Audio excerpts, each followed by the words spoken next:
कि अगर बिल्डर के खिलाफ आवाज़ उठाई तो उसका सोशल मीडिया अकाउंट बंद हो जाता है या फिर कॉपीराइट क्लेम आता है। ऐसा क्यों? अगर कोई आरडब्ल्यूए के लोग बोलते हैं, रेजिडेंट बोलते हैं या फिर कोई ब्रोकर अगर बिल्डर के खिलाफ कोई वीडियो बनाता है तो उसको भी लगातार सोशल मीडिया के जरिए धमकी दी जाती है, उनकी वीडियोज़ को बंद करा दिया जाता है। तो वो कैसे लड़ सकते हैं उन बिल्डरों से?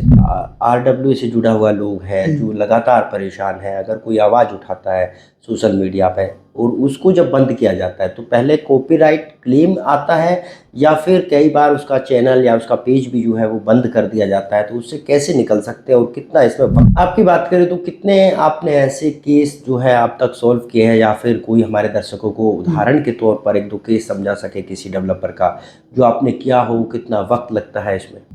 रिसेंटली अभी मेरे पास एक केस आया था जिसमें M3M मीडिया प्राइवेट लिमिटेड करके एक कंपनी है, वो बिल्डर्स कंपनी है जो गुड़गांव में काम करती है।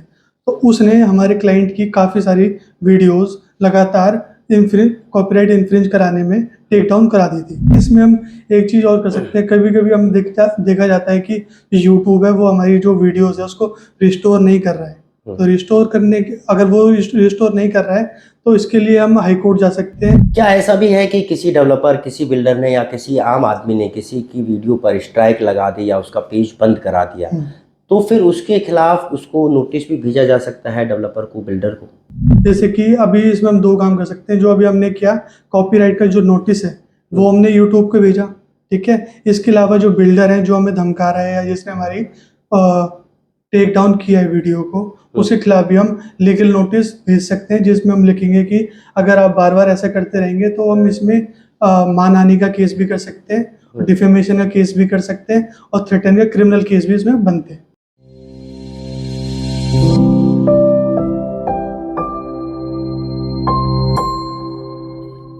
नमस्कार, मैं हूं नीरज अंबावता और आप सभी का स्वागत करता हूं स्टेट न्यूज पर। स्टेट न्यूज पहला ऐसा वेब न्यूज चैनल है जहां सिर्फ रियल एस्टेट सेक्टर से जुड़ी हुई तमाम खबरें आप तक सीधी और सबसे पहले पहुंचाई जाती है। आज हम बात करेंगे एक ऐसे मामले की जो लगातार गुरुग्राम के साथ साथ पूरे दिल्ली एनसीआर में हाईलाइट है और कैसे बिल्डर के खिलाफ अगर किसी ने कुछ सोशल मीडिया पे लिखा तो कैसे उसके सोशल मीडिया अकाउंट को बंद किया जाता है या फिर कैसे बिल्डर जो है कॉपीराइट क्लेम उस सोशल मीडिया अकाउंट पर भेजते हैं और क्या है इन तमाम चीज़ों का समाधान। इन तमाम चीज़ों पर बातचीत करने के लिए हमारे साथ सीनियर एडवोकेट है जो कि महेश राठौर जी हैं और उन्हीं से जानने की कोशिश करते हैं कि क्या है बचाव और कैसे बिल्डर को जो है सोशल मीडिया के जरिए मात दी जा सकती है। राठौर साहब, बहुत बहुत स्वागत है आपका स्टेट न्यूज के इस खास मंच पर। पहला सवाल मेरा ये कि अगर बिल्डर के खिलाफ आवाज़ उठाई तो उसका सोशल मीडिया अकाउंट बंद हो जाता है या फिर कॉपीराइट क्लेम आता है, ऐसा क्यों होता है? देखिए, आपको दो चीज़ें इसमें समझनी होंगी। यूट्यूब जो है वो अमेरिकन कंपनी है, तो जो उनका लॉ है DMCA लॉ उनका है, जिसको हम डिजिटल मिलेनियम कॉपीराइट एक्ट बोलते हैं। तो एक हमारे इंडिया में कॉपीराइट एक्ट 1957, ये दो अलग अलग कानून हैं तो जो रेगुलेट करते हैं इसको। तो आपको समझना होगा कि जो भी बिल्डर्स हैं वो कॉपीराइट इन्फ्रिंज बोलते हैं और टेक डाउन करा देते हैं हमारी वीडियोस, जो भी फुटेजेस होती हैं। लेकिन अभी इसमें हमारा जो कॉपीराइट एक्ट है इंडिया का वो काम में आता है। अगर आप सेक्शन 52A की बात करें, 52(1)A की बात करें तो उसमें क्लियरली लिखा हुआ है कि जो भी आप मीडिया से रिलेटेड आप काम करना चाह रहे हैं या क्रिटिसिज्म कर रहे हैं, किसी का रिव्यू कर रहे हैं, तो वो उसके अंदर इन्फ्रिंजमेंट के अंदर कवर नहीं होता। तो कॉपीराइट के अंदर वो कवर ही नहीं होता। तो फिर उसके लिए मेरे पास काफ़ी सारे केसेस आए हुए हैं जिसमें हमने यूट्यूब को काउंटर नोटिफिकेशन भेजते हैं, जिसमें से वो 10-15 दिन के अंदर हमारी जो वीडियोस हैं वो रिस्टोर कर देते हैं। दूसरा, बिल्डर के खिलाफ अगर कोई आरडब्ल्यूए के लोग बोलते हैं, रेजिडेंट बोलते हैं या फिर कोई ब्रोकर अगर बिल्डर के खिलाफ कोई वीडियो बनाता है तो उसको भी लगातार सोशल मीडिया के जरिए धमकी दी जाती है, उनकी वीडियोज़ को बंद करा दिया जाता है। तो वो कैसे लड़ सकते हैं उन बिल्डरों से? देखिए, इसके अंदर तो कॉपीराइट का जो लॉ है उसके अलावा हमारे पास काफ़ी सारी और भी रेमेडीज़ हैं जिसमें हम जा सकते हैं।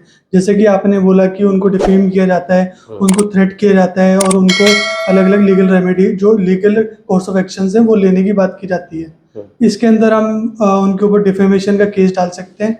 डिफेमेशन भी दो तरीके का होता है, एक सिविल और एक क्रिमिनल डिफेमेशन होता है। इसके अलावा हम फ्रॉड और फोर्जरी का केसेस डाल सकते हैं। इसके अलावा हम क्या कहते हैं, हाई कोर्ट में जा सकते हैं। जैसे कि अभी प्रेस फ्रीडम की बात करते हैं तो सेक्शन 19 और आर्टिकल 19A जो है कॉन्स्टिट्यूशन का, वो बोलता है कि प्रेस फ्रीडम होनी चाहिए। Freedom of speech and expression के अंदर उस बोला गया है।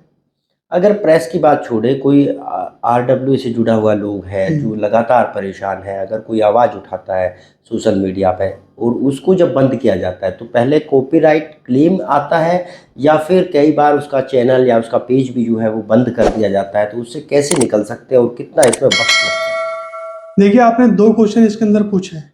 है? पहला तो आपने बोला कि उनका जो पेज है, उसको अगर वो कॉपीराइट में टेक डाउन कर देते हैं, तो उसके लिए आप हमारा जो है कॉपीराइट एक्ट रूल काम में आता है, जिसमें ज़्यादा टाइम नहीं लगता, 15 से 20 दिन का समय जो लगता है, जिसमें पहले तो वो हमारा जो यूट्यूब है, वो वीडियो हमारा टेक डाउन कर देता है। उसके बाद फिर हम यूट्यूब को ईमेल कर सकते हैं या जो भी लीगल नोटिस उनको काउंटर नोटिफिकेशन भेजते हैं, जिसमें हम उनसे बोलते हैं कि हमारे क्या-क्या ग्रीवेंसेस हैं और क्या-क्या जो वो गाइडलाइंस है वो वायलेट की गई है। ठीक है, फिर उसके बाद वो उसका रिव्यू करते हैं और सेक्शन 52 जो है हमारा, उसके अंदर उसको रिस्टोर कर दिया जाता है। अब दूसरी बात आपने बोला कि जो व्यक्ति है उनको धमकी दी जाती है, उनको थ्रेटन किया जाता है, उसके लिए हम पुलिस स्टेशन में जाके एफआईआर करा सकते हैं, कंप्लेंट करा सकते हैं। और अगर पुलिस वाले जैसे कि कंप्लेंट नहीं लिखते हैं तो हम सिविल क्रिमिनल कोर्ट में, डिस्ट्रिक्ट कोर्ट में जा सकते हैं। आपकी बात करें तो कितने आपने ऐसे केस जो है आप तक सॉल्व किए हैं, या फिर कोई हमारे दर्शकों को उदाहरण के तौर पर एक दो केस समझा सके किसी डेवलपर का जो आपने किया हो, कितना वक्त लगता है इसमें? रिसेंटली अभी मेरे पास एक केस आया था जिसमें M3M मीडिया प्राइवेट लिमिटेड करके एक कंपनी है, वो बिल्डर्स कंपनी है जो गुड़गांव में काम करती है।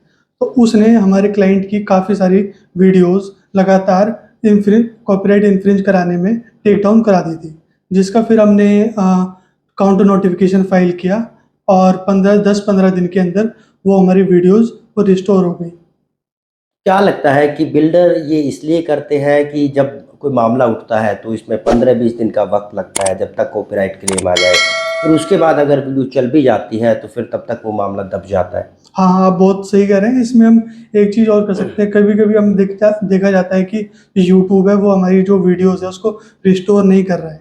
तो रिस्टोर करने के अगर वो रिस्टोर नहीं कर रहा है तो इसके लिए हम हाई कोर्ट जा सकते हैं, इसमें रिट लगा सकते हैं हम। 226 के अंदर रिट लगती है इसके अंदर हाई कोर्ट में, और रिट मैंडेमस की होती है, जिसके अंदर हम बोलते हैं कि जो प्रेस फ्रीडम है उसको वायलेट किया गया है, तो फिर कोर्ट वहाँ से काम कर सकती है। क्या ऐसा भी है कि किसी डेवलपर, किसी बिल्डर ने या किसी आम आदमी ने किसी की वीडियो पर स्ट्राइक लगा दी या उसका पेज बंद करा दिया, तो फिर उसके खिलाफ उसको नोटिस भी भेजा जा सकता है डेवलपर को, बिल्डर को? हाँ, आपने बहुत सही बोला। जैसे कि अभी इसमें हम 2 काम कर सकते हैं, जो अभी हमने किया, कॉपीराइट का जो नोटिस है, वो हमने यूट्यूब को भेजा, ठीक है?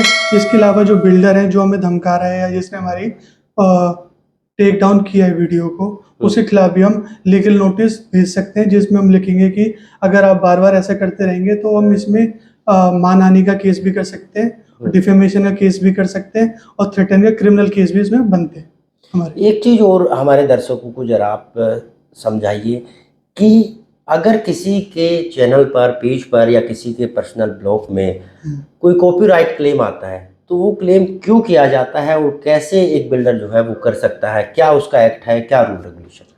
देखिए, इसमें होता क्या है कि जो कॉपीराइट वो लगाते हैं उसमें ये होता है कि इन्होंने हमारी कॉपीराइट की जो भी चीज़ें हैं उनका यूज़ किया है। लेकिन सेक्शन 52 जो है वो बोलता है कि आप फेयर डीलिंग की जो बात करता है उसमें ये बोलता है कि आप ये सब, वो एक्सेप्शन एक क्लॉज़ है।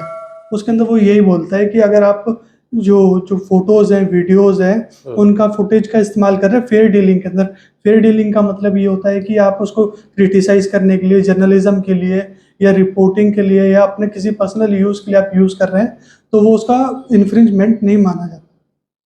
ठीक है जी, थैंक यू, बहुत बहुत धन्यवाद। तो ये थे हमारे साथ एडवोकेट महेश राठौर जी, जो बता रहे थे कि किस तरह से अब सोशल मीडिया पर अगर कोई बिल्डर, डेवलपर या फिर रियल इस्टेट में अगर आपकी कोई आवाज़ दबाना चाहता है तो कैसे उससे कानूनी लड़ाई लड़ सकते हैं और कैसे उसके खिलाफ अपनी आवाज़ को सोशल मीडिया के जरिए बुलंद कर सकते हैं। बहरहाल आपको हमारा एक खास कार्यक्रम कैसा लगा कमेंट करके ज़रूर बताएं। साथ ही चैनल को शेयर और सब्सक्राइब करना ना भूलें ताकि रियल एस्टेट सेक्टर से जुड़ी हुई तमाम खबरें आप तक सीधी और सबसे पहले पहुँच सकें।